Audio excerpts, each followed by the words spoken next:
The four mows. Oh, first one is moth. Yep.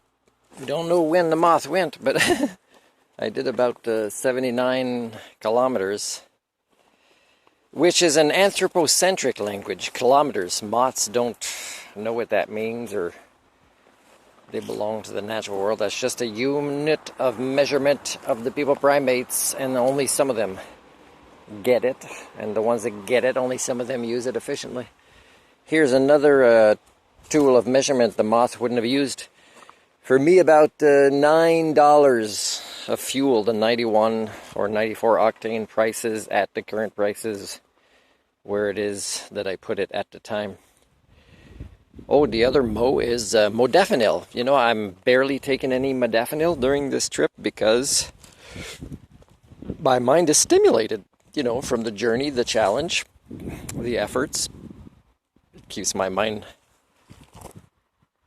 So where I am now is a rest area where there's a turnoff for a different highway that I thought was 33 and it says 24. And I wonder if it changed because the guy I talked to at the gas station also thought it was 24. But I'm gonna look. I got a map. I got a map and glasses and my leftovers to eat here. Let's say I ran out of money and I could. This would be a great place, although it says no overnight stay, but I don't think they'd be that strict with a guy who I just have the fly of a tent. I would tie it to my bike and just be on the ground. This opens up into a blanket. I would just hope no cougars would eat me during the night.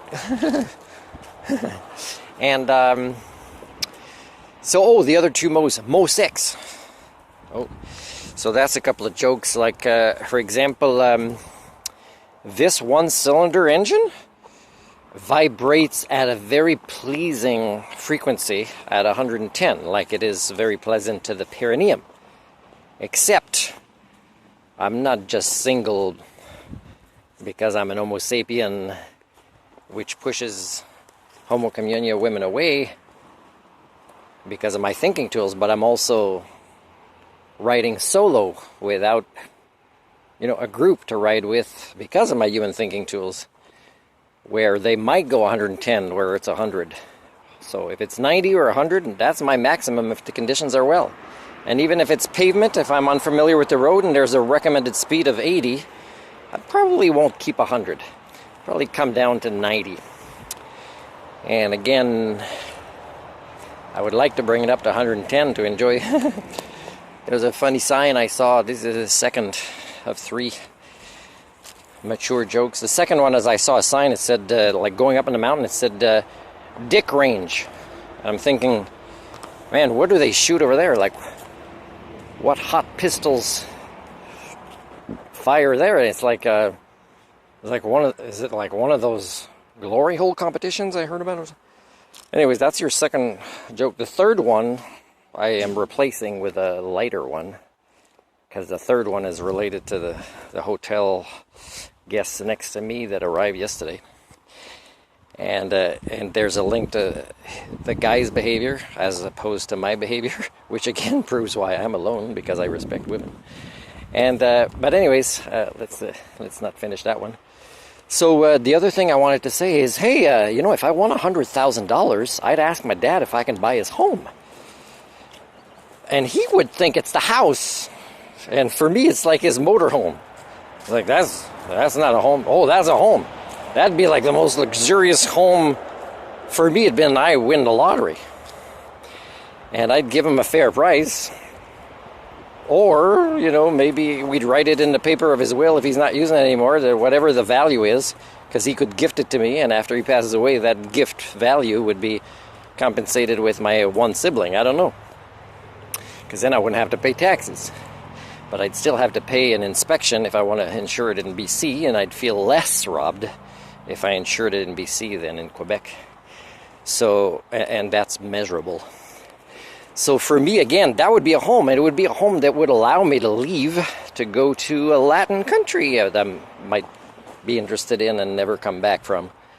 Because the last time I tried to cross the U.S. border, they thought I was illegally trying to immigrate, because I was a smart car where I designed a hatch tent and a bed that flips down this great design that Mercedes didn't want to get from me. I offered it. And so with this motorhome, I'd have less trouble of an attitude by the customs agents. They, oh, okay, you're probably just going to come back and you're paying taxes there, we're assuming. Because if you can't prove you're paying taxes, they think you want to become a refugee in one of the least appealing countries in the world that I'd want to go to. It is definitely a terrorist state. I consider China a terrorist state, and I am now considering in the last year Canada a terrorist state. Canada is funding actively things that are killing your kids and grandkids, either in your own country or in other countries. There's no way I cannot consider this a terrorist state on Canada's behalf. So yeah, hey man, that motorhome would be like, whew, it'd be like a castle for me. It even has a one extension on its side. Whoa, that'd be like almost as much room as I have in my current super crowded motorhome, where it's that small. You live in it, you can hardly move in it, because you're living in it, you have to have certain things. Anyways, last more money is, I just mentioned again, $100,000. I'd be happy to live in a motorhome for the rest of my life. That would be like my father's, a used one that's been kept pretty clean, but that would be more repairable in the sense that it's not as old. So it'd be kind of easier and have more choices for the parts that I could buy. Oh yeah, I still owe you a sexual joke, and I'm going to tame it down. What was it? Oh yeah, my dad used to have a van, and I've done that joke with him because my little motorhome is kind of a van. If the van's rocking, don't come knocking. But man, I gotta think, I forgot this joke. But for me, it'd be a castle as motorhome, and it's not even like the biggest thing. But for me, it's like, whoa, I can like not have to walk over stuff or go over my bed to the other side if I can stand up somewhere on the other side.